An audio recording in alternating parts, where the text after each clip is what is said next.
Agora que nós já revisamos os conceitos de número de oxidação para compostos iônicos e covalentes, vamos praticar?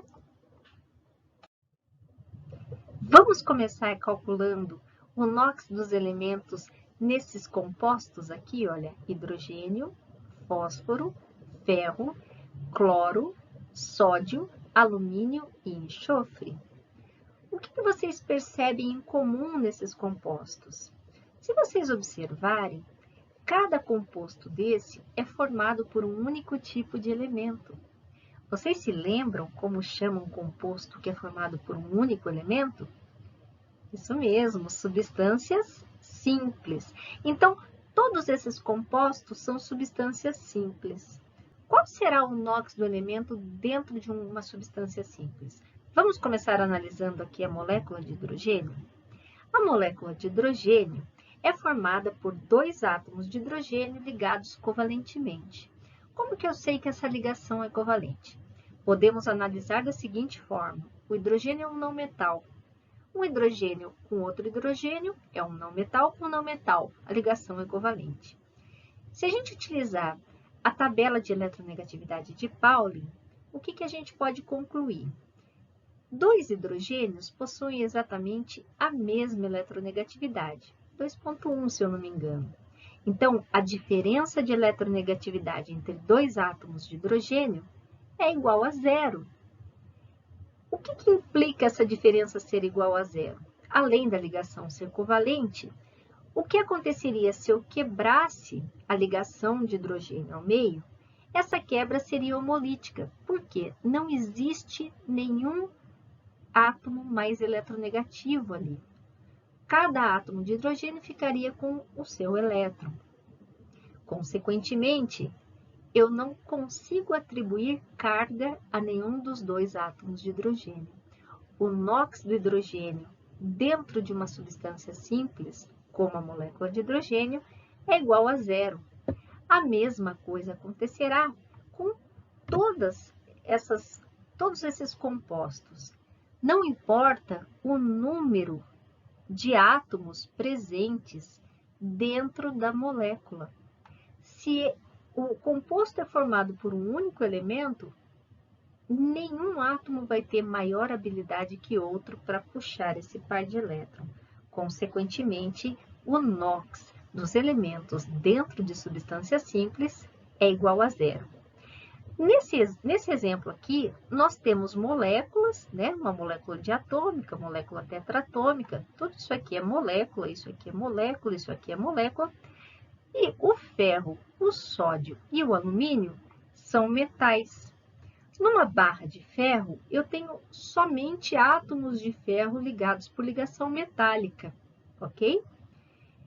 A representação disso é só Fe, para dizer o quê? Eu só tenho ferro. É ferro ligado com ferro em ligação metálica.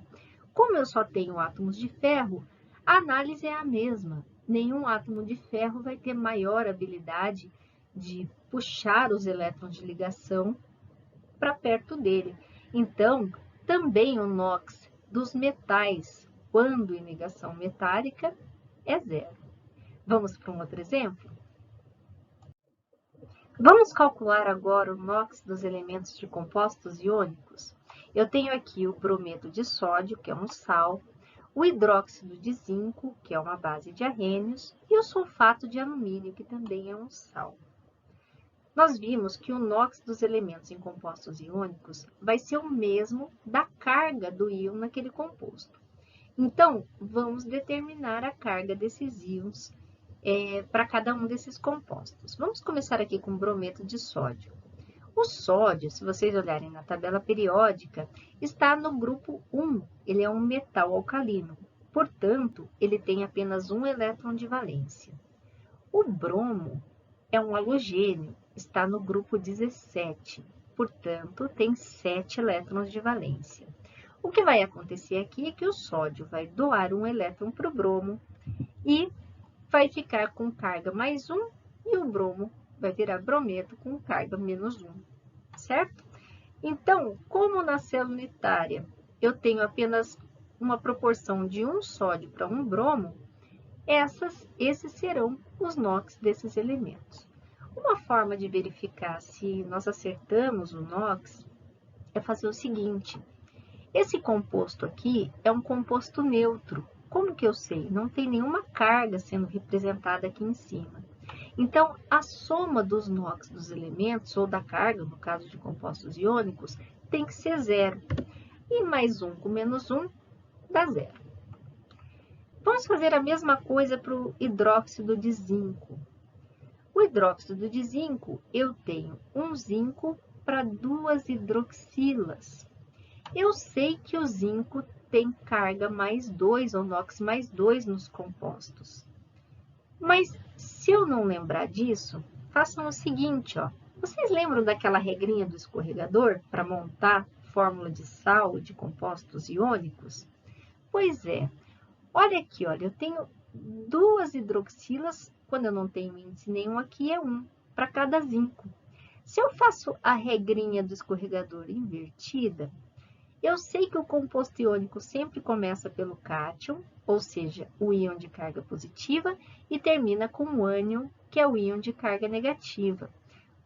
Ponho 2 aqui em cima, o zinco vai ter carga mais 2. E todo esse composto aqui, que a gente chama de hidroxila, tem carga menos 1, é o OH-.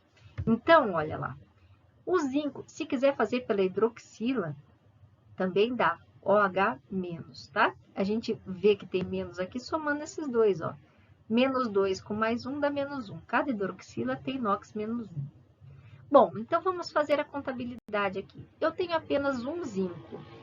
2 vezes 1 mais 2 vezes 1 dá mais 2. Aqui eu tenho 2 oxigênios, porque eu tenho 2 hidroxilas.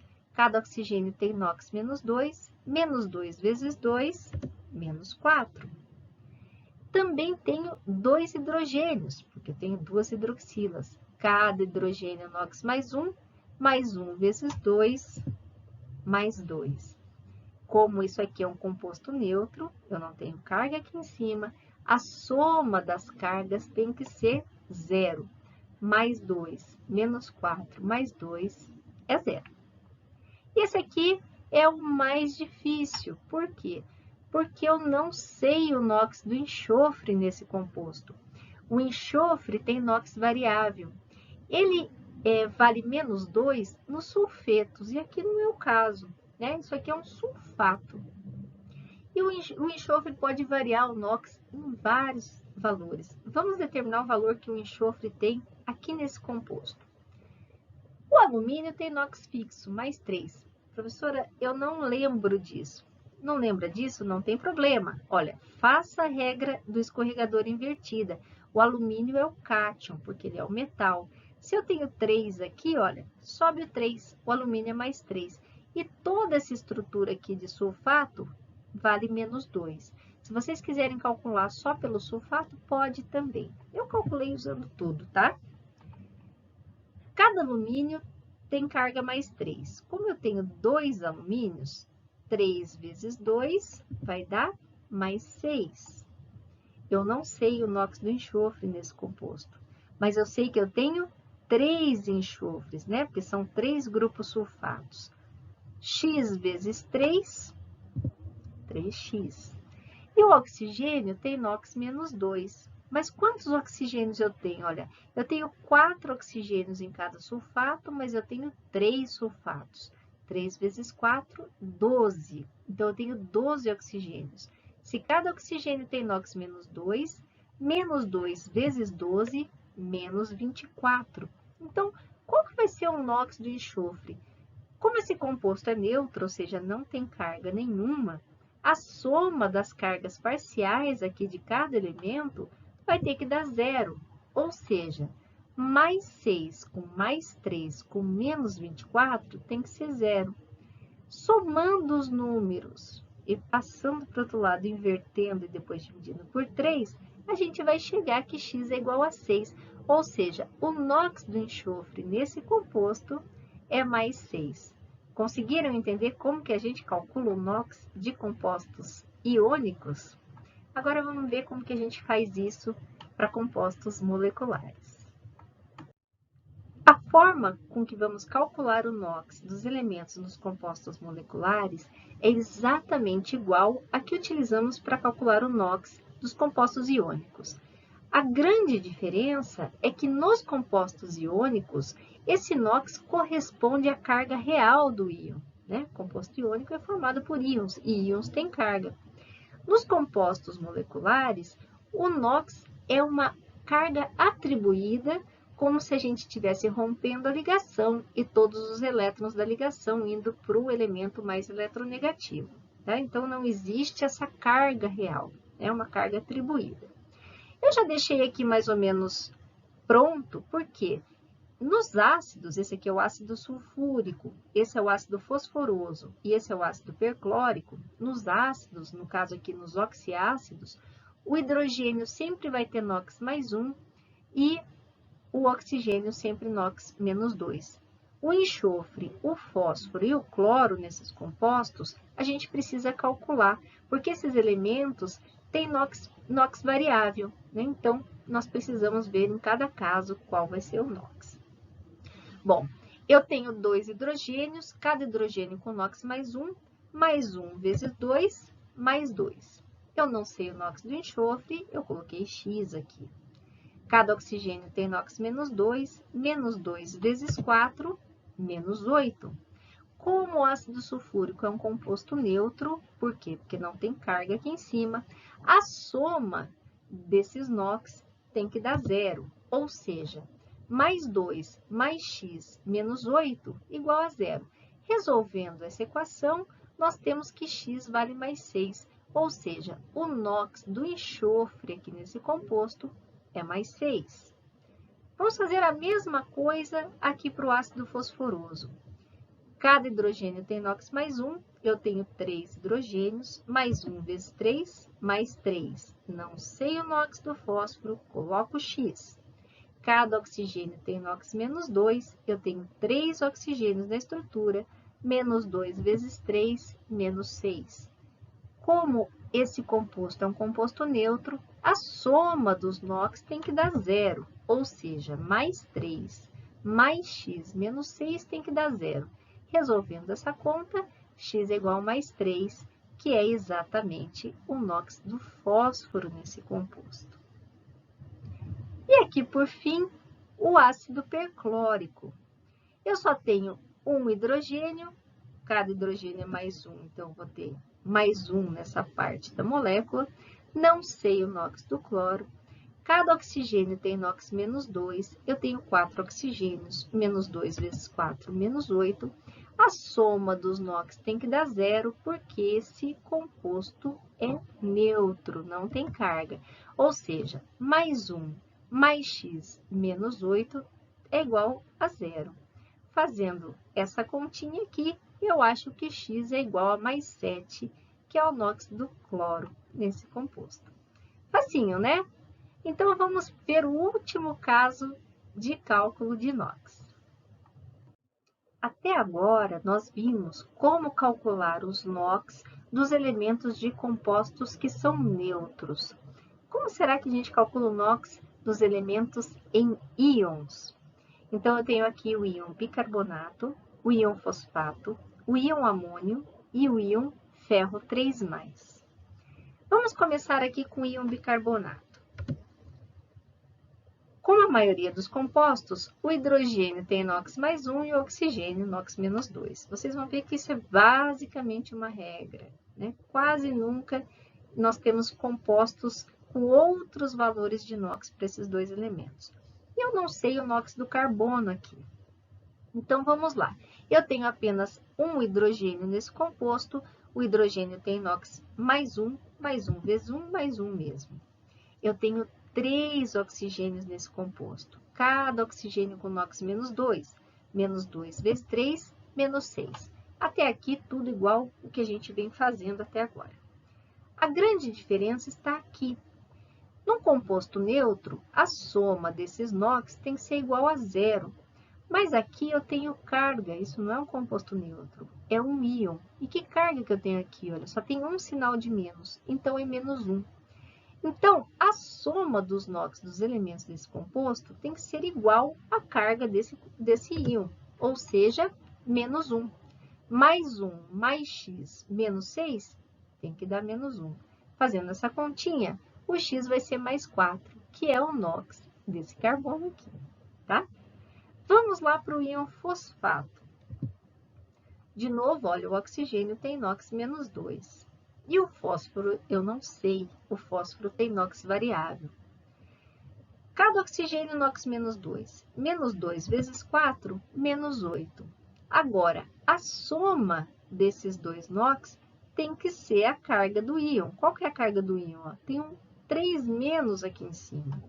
Então, x menos 8 vai ter que ser igual a menos 3. Fazendo essa conta, o x é igual a mais 5, olha. Esse é o NOx do fósforo no fosfato. A gente viu no slide anterior que no ácido fosforoso, o fósforo tinha NOx mais 3, e aqui no fosfato tem NOx mais 5. Tá vendo? Isso é NOx variável. Vamos calcular agora o NOx do nitrogênio aqui no íon amônio. O hidrogênio tem NOx mais 1, eu tenho 3 hidrogênios, mais 1 vezes 3, 3. E eu não sei o NOx do nitrogênio.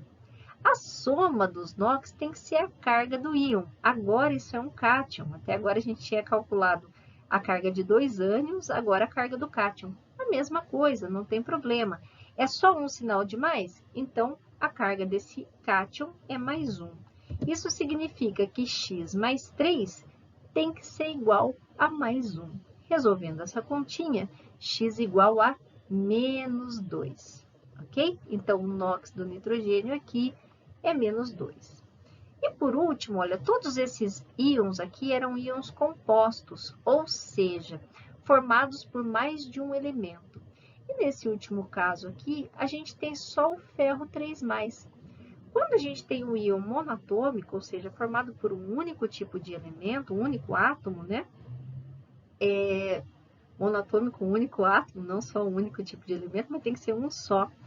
O NOx desse íon vai ser exatamente a carga do íon, ou seja, mais 3. Isso vale para cátion monatômico e ânion monatômico também. Por exemplo, o cloreto, que é Cl-, o NOx do cloro ali vai ser menos 1. Belezinha? Entenderam certinho? Relembraram, né? Porque isso vocês já sabiam fazer. Mas deu para relembrar como que a gente faz esses cálculos aí?